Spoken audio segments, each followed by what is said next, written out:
I chair the Senate Energy and Environment Committee.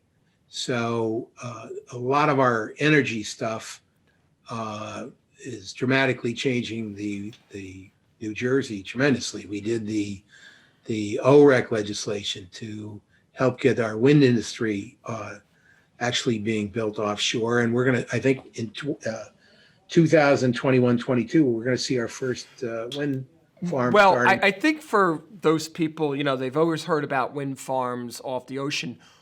Why?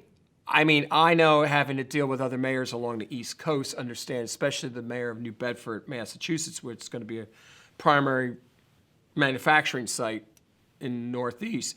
But why is it so, between Virginia to say Massachusetts, why is that section of the ocean so valuable for wind energy? Because it has a terrific amount of wind. Yeah. And almost constant. One of the things with any renewable source of energy, you don't want it to start, stop.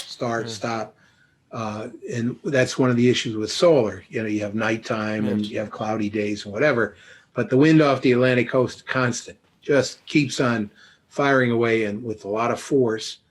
And there's a lot of energy in there to be gained, but the capital costs of building a wind farm are huge.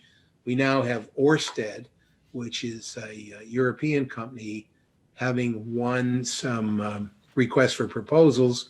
And I think they're going to be starting the first 3,500 megs of wind farm shortly, and they're bidding on additional megs of energy. So in any case, we do the legislation to make that possible, to make it more local. I hope I'm not going to drive you crazy with this, but we're trying to accelerate electric vehicles. So we did legislation that provided a $30 million subsidy to encourage buyers to buy EV cars, but you have to have the infrastructure to charge them. So I have a bill that's actually on the Senate board list next week, which will provide an accelerated mechanism for charging infrastructure. And we're trying, not to get you crazy, man, but we're trying to get them out of the planning and zoning system. No, the state legislature trying to make local mayors crazy. I find that hard to believe. Yeah, well, it's that home rule stuff that gets you every time. But we're trying to make it not expensive to get a charging station, in a facility. It's going to be a permitted use in all zones, and there'll be an expedited review process. Well, speaking of that very quickly, as you know, Senator, 3 years ago, we had introduced an ordinance that requiring any new construction of large industrial commercial sites, they required that they have a X amount of charging stations. Since that's been in play now, you've had a lot of areas in town where these businesses now have charging stations outside, and employees that work for those companies are actually coming and use it. And a classic example is front of our brand new community center. We have 6 charging stations out there. Anybody from the public can come and pull up. Typically, people go in and use the community center and they charge up their vehicles out there. And we already added the infrastructure in for an additional 6 more out there. So, once there's a grand grid of charging stations, I think you're going to see more prevalent of more of those vehicles be put in use. Because right now, it's hodgepodge. Unless you have a charging station at your house, which you do it if you have a charger, or if you go to commute to work or whatever. But if you go on vacation, you got to go with some type of map or something to find where you can get your car charged. Absolutely.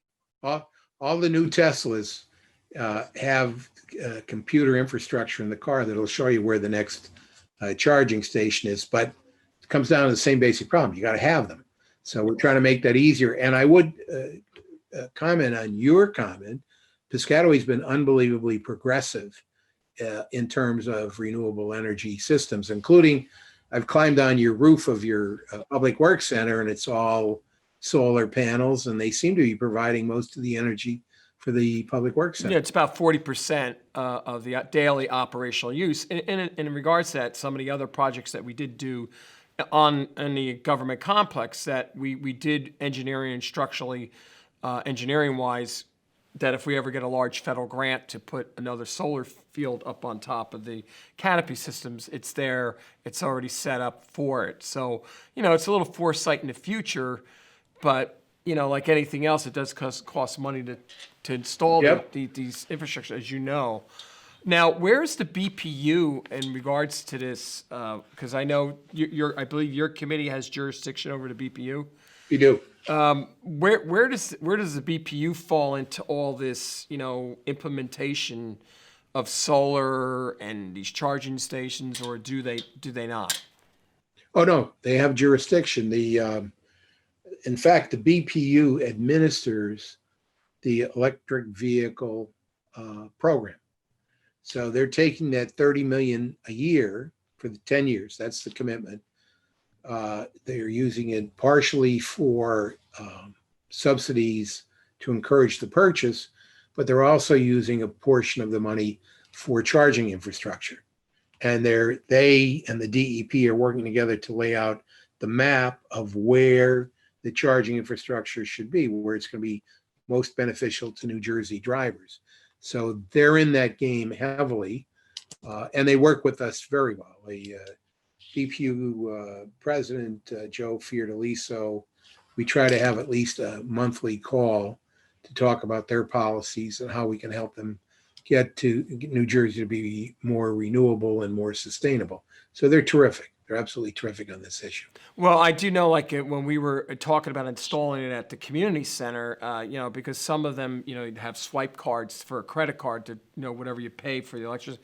We just decided that, we were just going to make it free of charge because it was not worth the aggravation doing a swipe card. So we have it on a computer system tied in with the building security that they're operational from 7 in the morning till 7 at night is when the building's open. Right. So, I mean, and that could always be adjusted when we get out of the COVID crisis, and we get more hours down at the community center. But, it seems to be working out every day. Every time you go by, there's always 2 or 3 cars charging up there. Terrific. And which is good. And I see that at the same with the private sector ones that have been built in Piscataway so far. So, slowly but surely, there will be a network being built up. And it's kind of funny, if you talk to folks that do own those rechargeable cars, there's like a cult following that they know where the charging stations are. Yeah. They make it a habit of finding out where they are. Do you know why there's a cult following? Why? Because it costs half as much to travel the same distance with an electric vehicle than a fossil fuel vehicle. So they're saving operating costs every day of the year by using an electric vehicle.